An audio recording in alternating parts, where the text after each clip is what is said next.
کچھ یادیں بے ان پرندوں کی طرح ہوتی ہیں جنہیں اڑا دینا ہی سکون دیتا ہے، اور ویسے بھی تلخ باتیں، تلخ یادیں رکھنے سے خود کو اذیت ہی دینا ہوتا ہے۔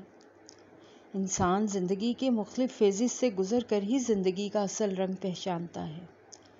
کئی دفعہ ایسا ہوتا ہے آپ کو اکثر موقع پر جواب ہی دینا نہیں آتا، پھر بعد میں گھنٹوں بیٹھ کر بندہ سوچتا ہے اچھا اس بات پر یہ جواب دینا تھا، لیکن میں یہ مانتی بھی ہوں اور یقین بھی ہے کہ کیا ضرورت ہے کسی ایسی بات پہ خود کو جسٹیفائی کرنے کی جس میں آپ کو دوسروں کو یہ یقین دلانا پڑے کہ آپ نے یہ سب نہیں کیا۔ میں نے زندگی میں ایک بات سیکھی، چاہے دیر سے ہی سیکھی، خود کو خوش رکھنا، اپنی خوشی کو محسوس کرنا، لوگوں کی پرواہ کرنا چھوڑ دیں، صرف اتنا خیال رکھیں کہ کیا چیز آپ کو خوشی دیتی ہے۔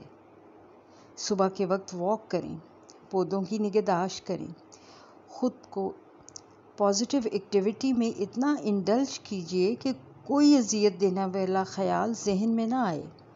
اگر آپ یہ سوچتے ہیں کہ لوگوں کو خوش کر کر آپ کوئی بہت فیوریٹ پرسنالٹی بن جائیں گی تو معذرت کے ساتھ یہ خوش فہمی آپ دل سے نکال دیجیے۔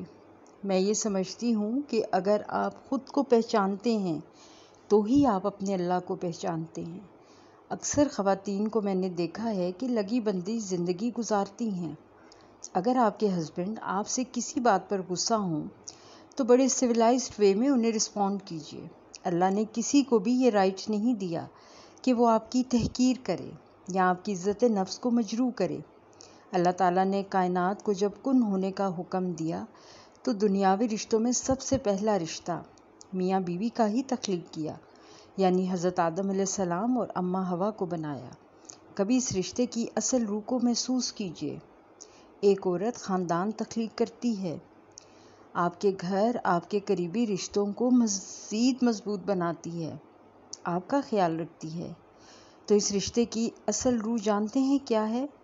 جی ہاں، ایک دوسرے کی عزت، احساس اور قدر۔ میرا اپنا پریکٹیکل لائف کا انالیسس ہے کہ کوئی بھی رشتہ ان ایلیمنٹ کے بغیر نامکمل ہے۔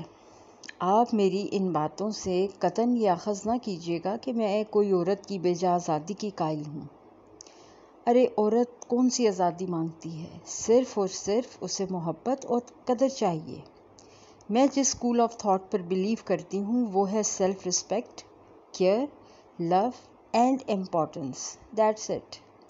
کئی عورتیں ساری زندگی اپنے سسرال کی خدمت کرتے کرتے صحت خراب کر لیتی ہیں، تو میرا ان سے سوال ہے کیوں بھائی آپ خود کو تکلیف میں ڈال کر کسی کے لیے اتنا کچھ کیوں کرتی ہیں؟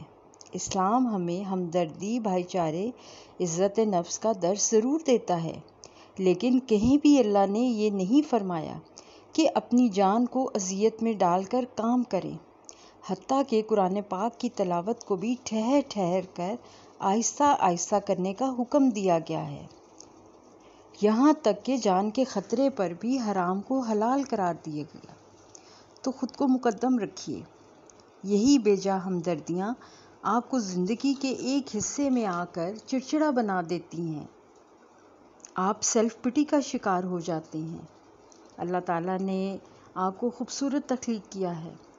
خود کو وقت دیں، می ٹائم بہت ضروری ہے۔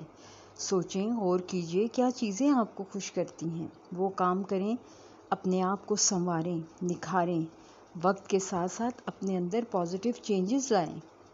یقین رکھیں کبھی بھی کسی کے متعلق بھی غلط گمان نہ رکھیں اور نہ اپنا یہ گمان لوگوں کے ساتھ شیئر کیجیے۔ آپ اگر کسی کو ڈی فیم کرتے ہیں تو آپ یہ بھی یقین رکھیں وہی سب واپس آپ کی طرف بھی آئے گا۔ اچھا سوچیں گے تو اچھا ہوگا۔ اپنے ساتھ جڑے ہر رشتے کو عزت دیجیے تاکہ بدلے میں بھی آپ کو وہی ملے۔